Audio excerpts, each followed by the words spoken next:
Welcome back to Una's Sanity Corner. 10 minutes with me to help set you up for the week, set you up for the week ahead. So, a few weeks ago, a journalist from Marie Claire contacted me and asked me for 10 tips for co parenting in a pandemic. And I sent them to her, and they were published, and you can Google them. And I thought I'd share them with you here because they might be useful to you.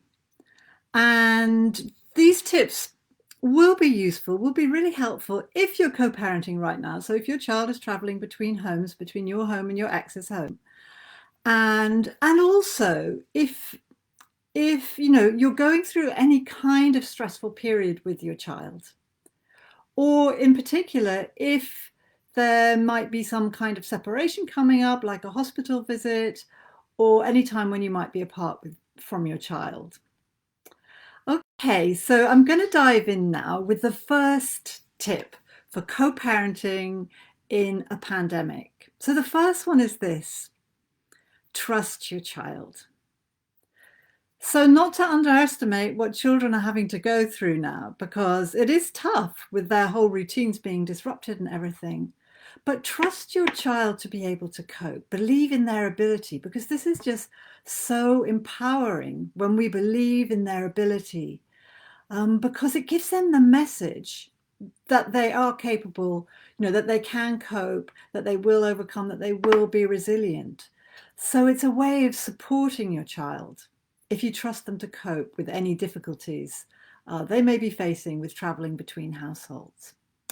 And so number 2 is this: don't believe your thoughts. Your thoughts are just your thoughts. And they might be true or they might not be true. They don't always reflect reality in my experience. So, if there's a part of you that's catastrophizing or kind of seemingly scaring you, you can have a chat with it. And you can say to it, thank you for sharing, and choose not to listen. So yeah, so that's number 2. Number 3, be okay with not being okay.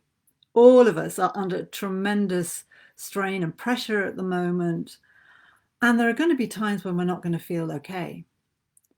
And if we can roll with the punches and just, recognize that this is tough, and if you're co-parenting on top of everything else, this is tough. It'll be tough for you, it'll be tough for your child.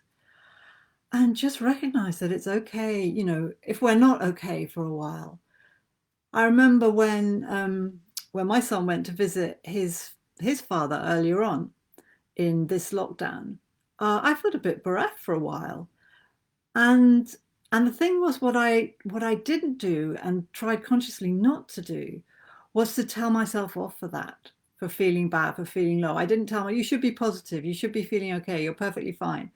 So yeah, be okay with not being okay, and trust that you will rise up again and feel better, because that's what feelings do. They get better, they get worse, then they get better. Number 4 is take radical care of yourself. And I'm pointing to all those simple things that we know, like eating nutritiously, drinking enough water, getting enough sleep. The one that's tough for me is always getting enough sleep. These things are so important, and if you feel that, you're not managing right now to look after yourself, then just have a lovely warm bath. I mean, that's something really easy that we can do for ourselves to support ourselves. And yeah, and gradually lay down those good habits of drinking one step at a time, drinking well, eating well. You know what the things are for you. And just start doing them. Number 5 is connect energetically with your child. Sometimes when our children are away from us, we can feel like we're missing them, or we want to give love to them. And you literally can do this. And now I'm not, I've no guarantee, no way of proving to you that this love well, I'll tell you first what the process is. You can just close your eyes and see your child in front of you and send them a beam of love from your heart to theirs, and see it filling them up, and see this sharing of love also filling you up, so the two of you are in a bubble of love. Now, what I was going to say was that I can't prove to you that this love will reach your child, although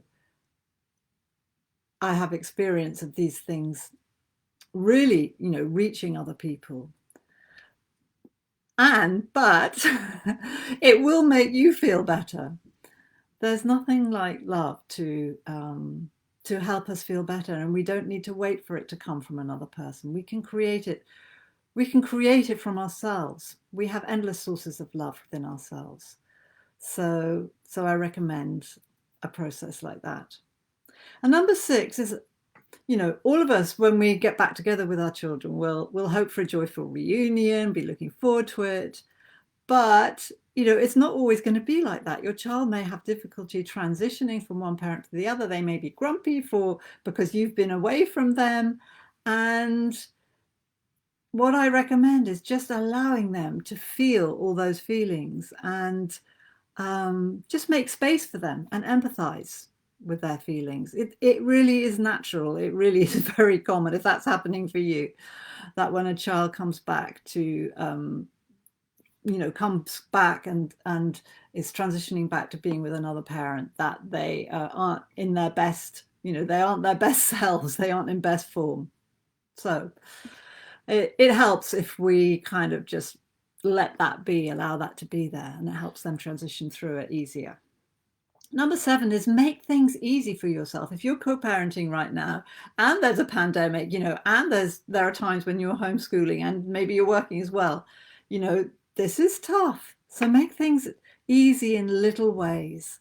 You might want to not follow homeschooling instructions to the letter, or treat yourself to a takeaway. Just the little things, that the way that we kind of can let ourselves off the hook and not be so hard on ourselves, push ourselves, hold to the highest standards all the time. These little kindnesses will help you, and so help your child too, and help your relationship.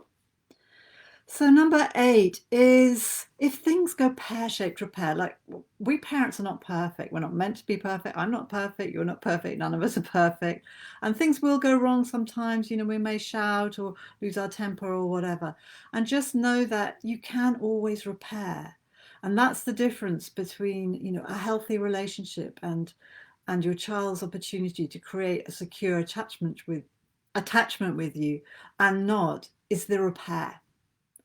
So it's not all lost if you mess up. We all mess up. I mess up.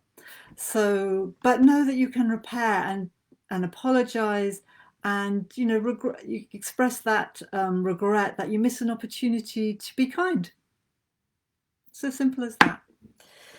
Number 9 is show an interest in your children's interests. We all love it when people show an interest in things that we're interested in. And at the moment, my son is interested in coding, so we have a lot of conversations about coding. I'm not that interested in coding, and he knows that, but he still appreciates that I make time, and make time, and I'm there to talk, that I spend time talking to him about this. And with your children, it may be that they're forthcoming about their interests, like my son is, or maybe that they're not. So you can just sidle up to them when they're doing something that they're interested in, maybe watching a favorite TV program or doing Lego, and just chat to them about that. Chat to them about what you see them doing, and just generally be interested. Children really appreciate that. And number 9, your presence is the best present. If you've been away from your child, they're coming back home and you're looking forward to seeing them, just know that just hanging out with them is really, it's like the biggest gift you can give them. You don't need to have any, special presents for them or do any special things. Not that we can do very many special things right now, but just know that that's okay, because just being with them, doing some cooking, playing cards, just hanging out is really a huge gift to your children. So all of these tips that I've shared will help you take care of yourself, take care of your child, and take care of your relationship above all. If you're co-parenting in a pandemic, or if you're not co-parenting right now, it really doesn't matter. Most of them apply. And if you'd like not more tips, but if you'd like to do a very special process to help you deepen your relationship with your child, or maybe even do some repair, maybe you feel like you've got a bit disconnected, or you're kind of really at odds with each other at the moment, I recommend my meditation. It's a free meditation, Reset Your Relationship with Your Child, and you can download it on unaalexander.co.uk/reset. And it's just a 9-minute meditation. You can do it tonight, or if your child's away, you can do it then. And just see how different it feels when you see your child again. You may really feel that they are different and you are different. This meditation has proved itself over and over again. So lots of love to you. Do say hi. Give this video a heart or a thumbs up if you've enjoyed it. And see you next week. Bye.